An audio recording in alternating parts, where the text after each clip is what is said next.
For me, as someone who wholeheartedly kind of prescribes to this idea of minimalism and doing more with less, I've always been drawn to running for its simplicity. All you need is a t-shirt, shorts, and a pair of running shoes. No need for fancy gym memberships or equipment or organising transport. You just take a few steps out the door and you're off. And it's also so natural. Since the beginning of time, humans have evolved to run.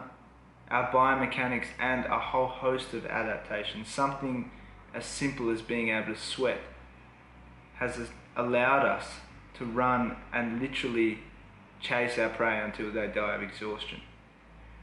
Now, I know some of you have made New Year's resolutions and commitments. It's perfectly fine to run this year. But I'm going to talk about 5 key aspects of running that I think everyone should understand in order to keep those habits and keep it going month in, month out, year in, year out. Number 1, technique. Now this part can take some time, but you can see realistic results within a month or two. The most important thing with the technique of running is spine alignment. Making sure you're relaxed and upright with your shoulders back, but don't tense your shoulders and your neck. Keep your foot from landing on the heel too much. Try to maintain more of a midfoot or a forefoot strike, because too much heel striking can cause unnecessary force up to your knees and up to your hips. Experiment by trying to land more on your midfoot or your forefoot to give a more smooth run, which is actually more of the anatomically correct way to run. But you should never try to force change overnight. Give yourself 6 months to adapt and see where you need to improve on. Number 2, shoes. Now when I was talking about forefoot and midfoot striking, a lot of that plays into what footwear you wear. And this is very subjective. Over the years I've tried everything from big chunky Nike Airs, running barefoot, minimalist shoes, and everything in between. What I believe the most important thing that you should understand about footwear is that we all have different running gaits, different distributions of pressure on our footsteps. And this means you have to explore what footwear works with you over the course of your running journey. And this is the longest part of your journey. I'm still nowhere near figuring out what I need to run properly.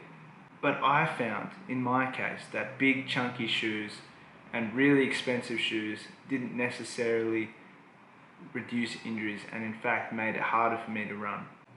So experiment with it. Number 3, tracking. This isn't necessary, but I think super important if you want to stay motivated and committed. There are so many Android and iOS apps out there, so I'll leave you to choose, but they can track your distance, speed, and heart rate. Now this is important because it builds a kind of positive reinforcement. So each week you can measure how far you actually ran. And it's not some subjective thing like your memory and making you think, oh yeah, well I ran a lot last week. This way you can keep track of it and build on those goals and be proud of how much you run. Number 4, flexibility. Now if you struggle with flexibility, like I feel we all do, 2 great resources that I can point you to are Tom Merrick on YouTube and Sean Veig Fitness on YouTube. He's a yoga teacher. And those 2 people have single-handedly helped me through a lot of my tightness and injuries. And they preach so many great dynamic and static stretching movements that can really help strengthen up imbalances and reduce your risk of injury from running. Now in terms of stretching, I think perhaps static stretching generally more useful after you run, whereas when you're warming up you should try and do more dynamic movements to increase your range of motion and warm up those joints. Number 5, funability. Now this is the one area that I feel like is the most overlooked and people neglect without even realizing how big an effect it has on their running and their ability to maintain their running. You know, when I was a kid growing up, running was never a chore. It was a way for me to explore the world. It was a way for me to see more parts of where I lived and grew up.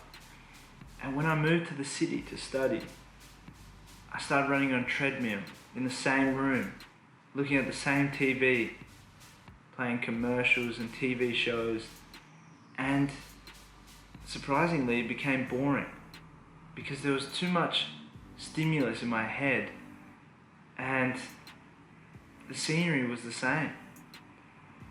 And because of that, I think the one thing I can recommend to you the most is to put down technology when you run.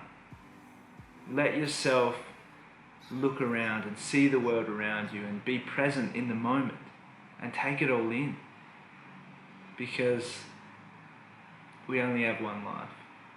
And there are so many parts of where you live that you've probably never seen and you should see. Instead of making a trip to some holiday resort, put your shoes on and go explore the world around you. That's how I first fell in love with running, and how I keep my motivation through rain and sunshine.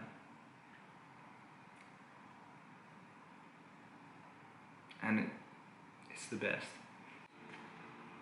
Now, this was a bit of a change up to my normal medical or productivity related videos, but I like to change it up and do other stuff that I feel like is important for people to hear. Now, this is my 5 tips for starting a no fuss running routine and to stay consistent with it. I hope you enjoyed it. If you did, give it a like or a sub. This is Share. Bye.